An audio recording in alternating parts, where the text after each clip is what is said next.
Hey guys, welcome back to Freedom Homestead. I'm Tangie. Today we're in the kitchen. Will you stop?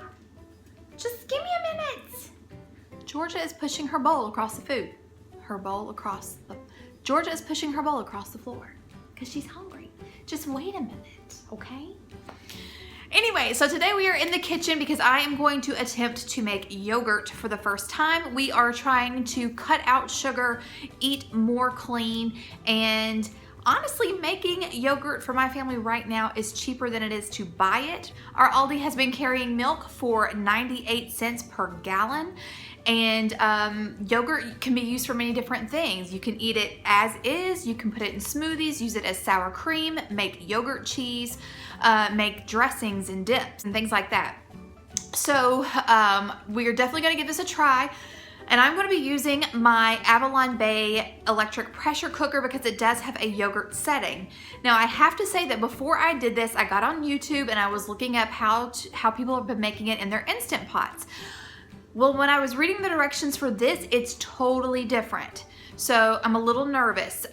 With the Instant Pots, you put it on yogurt and then you let it sit and then it comes up to temperature and then you bring it down. Then you add your yogurt, then you add the lid and then it counts down 8 hours. This one, you pour in your milk, you pour in your culture and then you cook it. So I'm kind of scared. I don't know how this is gonna turn out and I really hope it works. So I'm gonna bring you in and we're gonna make yogurt, hopefully. Okay, so to make yogurt, you really only need 2 ingredients, and that is milk. I'm just using whole milk bought from the grocery store. It was 98 cents at my Aldi. And I'm also using some store-bought yogurt. This is the Chobani brand. It is Greek yogurt. And the one thing that I was looking for when I was looking for yogurt was plain yogurt. And right here, it says live cultures, which is exactly what you need to make your yogurt. So today we're going to be using my Avalon Bay 7-in-1 pressure cooker. You guys have seen me use it before. Let's go in and I'm going to try to walk you through it. Like I said, this is my first time and the proof will be in the yogurt instead of the pudding. See what I did there? As to whether or not we did this correctly. So here we go. Okay guys, I'm going to be straight up honest with you. You're going to see that I'm adding the milk to the stainless steel pot per the user manual's instructions, and if I had continued with the instructions, I would have gone ahead and added my yogurt. But the more I thought about it, the more uncomfortable I was, only because the research I had done talked about how the Instant Pot or other pressure cookers would bring the yogurt up to 180 degrees first, and then you let it cool down and you add your culture. But that is not what these instructions said. So upon questioning it, I decided to call Avalon Bay's customer service, and no one could tell me whether or not the user manual instructions were correct. So to err on the side of caution, I decided to bring the yogurt up to temperature on the stovetop. So let's get to that part. So you see that on my stovetop, I just set my heavy, I think this is a 6-quart stainless steel pot with a heavy bottom, and I'm going to pour the milk from the stainless steel pot of the pressure cooker into the stainless steel pot on the stove. You want to heat the milk up to 180 degrees, and this took about 40 minutes over medium-high heat, but I just kept making sure that the milk wasn't sticking to the bottom. Okay, so as of right now, this has been a lot like making cheese, just bringing it up to temperature. I'm stirring it, making sure it's not sticking to the bottom, and checking every few minutes with my thermometer to see if I have gotten to temperature yet. So that's where I'm at right now. It was to 160, I think. The last I checked, it was to 140, so we're almost there. When we finally get to 180, I'm going to cut the heat off and then move it over and let it come down. And we're gonna want the temperature to come down to 116. Then we're gonna put it into my Avalon cooker and we'll go from there. Okay, so as you can see, our milk is now up to temperature. Okay, so now we're just gonna cut the heat off. I'm gonna give this a stir. Okay, I'm hoping that by pouring this into here, I can go ahead and start cooling it down. Or that it will cool faster. When this comes down to temperature and it's safe to put the yogurt in, we'll come back. Okay, so I just checked the temperature of the milk and it has come down. And so now we are going to add our yogurt to get the live cultures going. So in this bowl, I'm just gonna add 4 tablespoons of this Greek yogurt. So 4 tablespoons. There's 1, 2,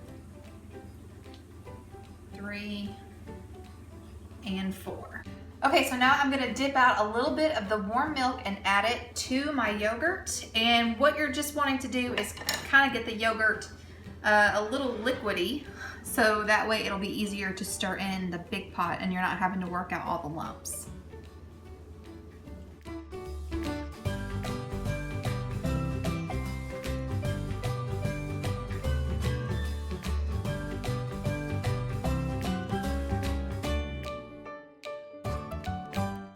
Worked into the milk, and now I'm going to pour it into the pot.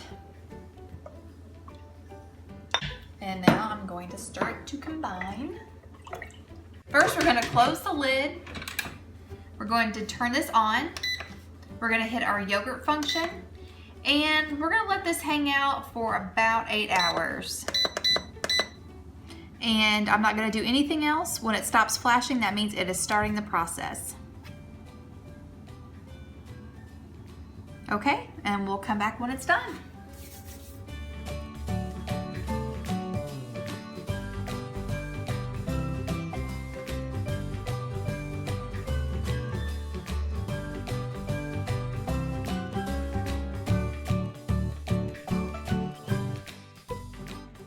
So what I have here is a colander that's been lined with cheesecloth sitting in a glass bowl, and this is to drain some of the whey off the yogurt, which is going to help make the yogurt thicker.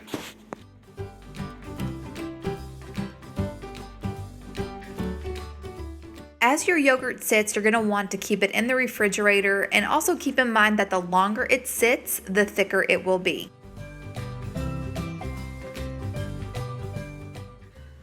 Okay, so it is the next day, and the yogurt has been straining for about 7 hours. So let's go take a look at it. All right, there it is. Okay, so one thing that I will do next time that I didn't do this time is when I put it in the refrigerator, I left the tea towel out like that, and so now I had a big mess to clean up. There was whey all over the top shelf. So next time you definitely want to fold your sides of your tea towel in. But look at that. And look how much whey actually came out. So that is wonderful whey that I'll be able to use with baking. Okay, now I want to give this a taste. Wow, look at that consistency. Oh, that looks so good. Okay, let's give it a try. It's yogurt. That is really good. Okay, so what I'm going to do is I am going to put some of this in mason jars and store it in the refrigerator. My understanding is this will store for a week or two, if it lasts that long. But some of it I'm going to set to the side. We're going to make yogurt cheese.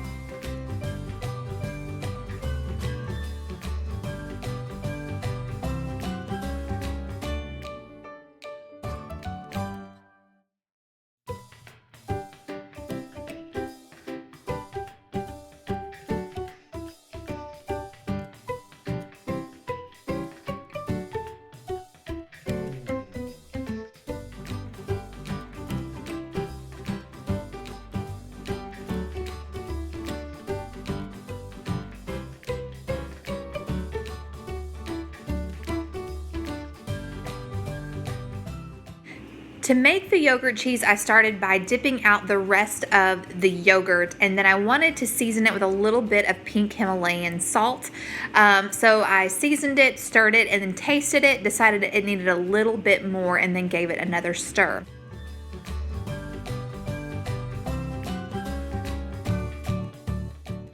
To strain the yogurt this time, I put a cheesecloth inside of a mesh strainer and then put the mesh strainer on top of the same bowl I used to drain the whey from the yogurt. Now what I'm going to do is I'm going to fold in the sides of the towel and I'm going to weigh down the yogurt with a bowl. And then you'll see here in just a moment that I'm going to put a mason jar that I just canned some chow chow in and use that to weigh down the cheese. This is going to stay in the refrigerator all day long and drain as much of the whey out as possible, making a thick, yummy cheese. So here is the yogurt cheese. It's been in the refrigerator being pressed down and drained through the tea towel. I had it pressed down with a jar, and you can see it's gotten really thick and kind of the consistency of cream cheese. So I'm gonna give it a taste. Okay.